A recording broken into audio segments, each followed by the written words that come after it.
انسان کے ساتھ ہی ساری چیزیں رہتی ہیں، بیماریاں بھی، پریشانیاں بھی، کاروبار کا اتار چڑھاؤ بھی، انسان کے ساتھ دوستوں کی کبھی وفاداری، کبھی بے وفائی، کبھی بچوں کے مسائل، کبھی دیگر رشتہ داروں کے مسائل۔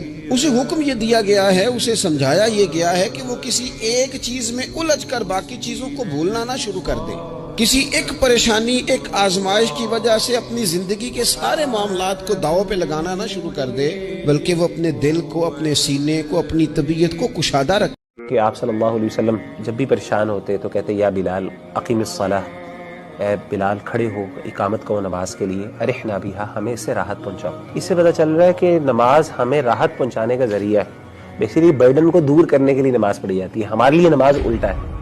آپ مجھے خود بتائیں کہ نماز کتنا مشکل ہے پڑھنا ہمارے لیے۔ فجر کی، ظہر، عصر کی نماز پڑھنی ہو تو کتنا مشکل لگتا ہے ہمیں، ہمارے اوپر بہت بڑا بوجھ ہے۔ تو ایکچولی کچھ نہ کچھ جگہ ہے جہاں پہ کچھ نہ کچھ وہ پوائنٹ ہے جو ہم مس کر رہے ہیں، جس کی وجہ سے نماز ہمیں وہ فائدہ نہیں دے رہی جو نبی صلی اللہ علیہ وسلم کو دیتی تھی۔ یعنی آپ نماز میں کھڑے ہوتے تھے، آپ کے مسئلے حل ہو جاتے تھے، آپ کی دردیں دور ہو جاتی تھیں، آپ کی دل ہلکا ہو جاتا تھا، تھکاوٹ دور ہو جاتی تھی۔ تو ہمارے لیے معاملہ الٹا ہو رہا ہے۔ اتنی ساری دعائیں مدینے کے لیے، اتنا سارا کرم مدینے میں، اتنی نعمتیں مدینے میں، گناہوں کی بخشش مدینے میں، اتنی عطاؤں کے باوجود پتہ کیا فرماتے ہیں؟ فرماتے ہیں اگر تم میں سے کوئی مدینے آئے اور اسے میرے مدینے میں کوئی تکلیف پہنچے، وہ مدینے کی کسی تکلیف اور مشقت پر اگر صبر کرے تو فرمایا وعدہ ہے میں قیامت میں اس کی سفارش کروں گا۔ یہ آگ لگانے کا مطلب کیا ہے؟ آگ لگانے کا مطلب کہ تم اپنی شکست تسلیم کر رہے ہو کہ ہم اس کتاب کا مقابلہ نہیں کر سکتے، اس لیے گندگی اور غلاظت پہ اتر آئے ہو اور قرآن مجید کے نسخے کو آگ لگانا جانتے ہو۔ اور تم کسی نسخے کو تو آگ لگا لو گے، لیکن جو روحوں پہ لکھا ہوا اس کو آگ کیسے لگاؤ؟ اور علماء نے کہا ہے کہ جب قرآن مجید کو کوئی آگ لگائے یا اس کو پھینک دے تو وہ لفظ پھینکتا ہے، نور اڑ جاتا ہے اس کا۔ قرآن اللہ کی کتاب ہے، اللہ اس کی حفاظت ہے۔ خدا کی قسم اگلے سیکنڈ کا نہیں پتا۔ 18 سال کا لڑکا ابھی وہ اس دنیا میں نہیں ہے، وہ لڑکا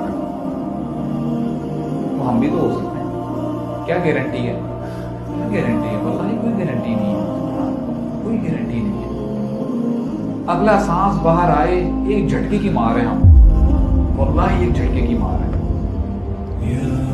کس بات کا غرور ہے کہ اللہ جس کے پاس اتنا علم ہے، دنیا کا سارا علم ہی اللہ کے پاس ہے، کیونکہ ان سب کو تخلیق کرنے والا ہی اللہ ہے۔ تو اللہ کیسے کوئی چیز سے منع کر سکتا ہے جو انسان کے لیے جو ہے وہ فائدہ مند نہ ہو؟ اللہ نے منع اس چیز سے کیا ہے جو انسان کے لیے فائدہ نہیں ہے، نقصان ہے۔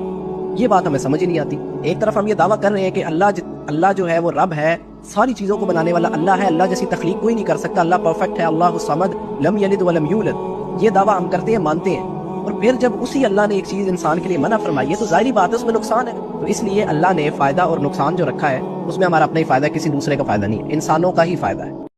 نہ جانے کس چیز کا غرور کرتے ہیں یہ لوگ، شاید انہوں نے یہ نہیں سنا کل من علیہ فانی، اور جو کچھ زمین پر ہے سب فنا ہونے والی ہے۔